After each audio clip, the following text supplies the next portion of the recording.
Hey, what's going on, guys? Sorry I didn't get this video up yesterday. Well, not this video, but the one other night yesterday. I totally spaced on it. I got distracted and did the other video, and I had to tend to something immediately after finishing it. So, and I just never got back to it.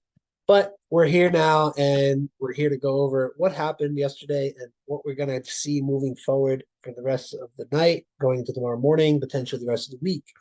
And I just got done doing the analysis for paid members, and we're going to go over the quick synopsis of what we're going to see. And ultimately, I have this thing pushing down tonight, right? Because price, if any of you have been trading for years, or if you've noticed any patterns in anything you've ever seen, price when it pushes up that hard and that fast in a short amount of time, they have to relax, right? They can only move the market so much before they continue to move up again. And in this case, this almost hit its fucking full ADR for the week. Like price doesn't move that far that fast. So, and what I, the short scheme of everything that I went over is that we're going to see price come back down, right? Doesn't mean it's going to happen tomorrow night, all in one night, in one day.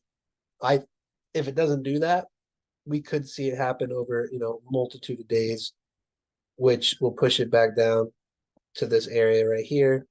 And the reason I say it could take 24 48 hours is we have news tomorrow. So like if you go to here, right here, gotta resubmit the form.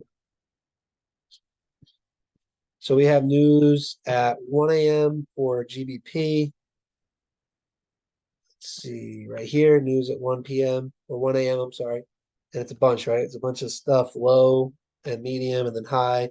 We got one on Euro at 3 o'clock in the morning. And then we have all USD news. We have PPI news tomorrow that could push price to come all the way back down, which I have seen, right? That I have seen it continuing after a big push like that. I have not seen. So unless there's some major worldwide event that just crushes the dollar and it just tanks even further. It's happened, but most likely I've seen it shoot up this hard and then also equally shoot down as hard. And both of those days happened where significant news events occurred, and that's essentially what's happening today.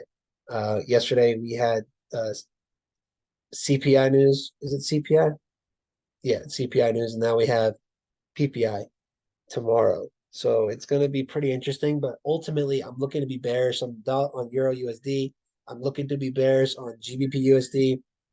It hit our take profits yesterday. We were in buys since the day before around here, and we held them all the way until we got to this point, which was amazing because the thing about CPI news and PPI news is that there's not really a lot of whiplash or whipsaws where it shoots in one direction really hard and then goes the opposite direction. It usually just has like a maybe quick pullback or quick push, and then it goes the direction it needs to go with like minimal volatility.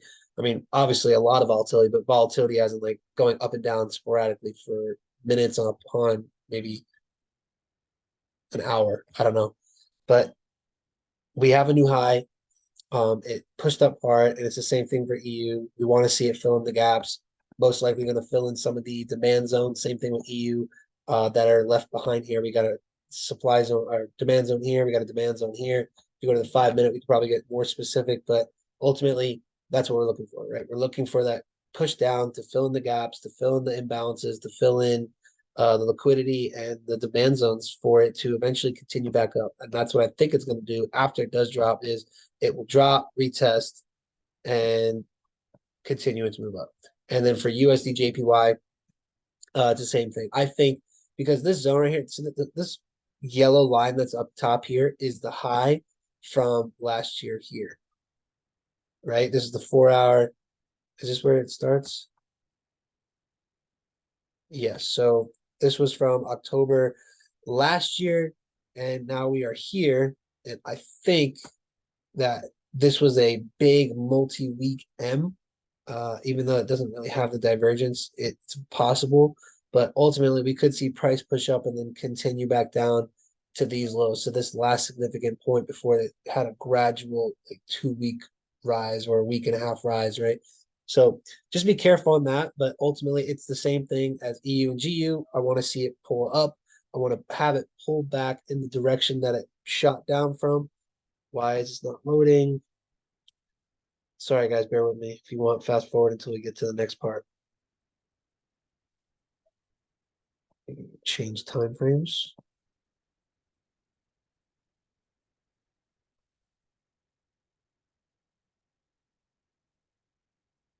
Wow. Okay. This thing's just okay. Here we go.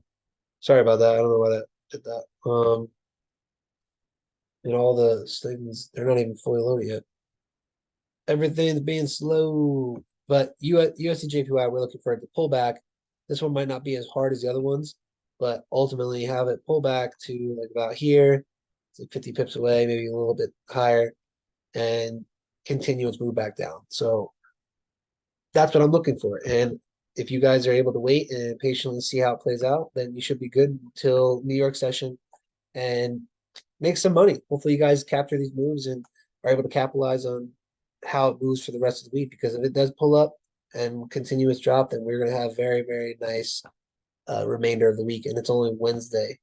Is it Wednesday right now? It's Tuesday. It's going to be Wednesday. So let's see what happens and let's crush it out there. Talk to you guys tomorrow. Peace out.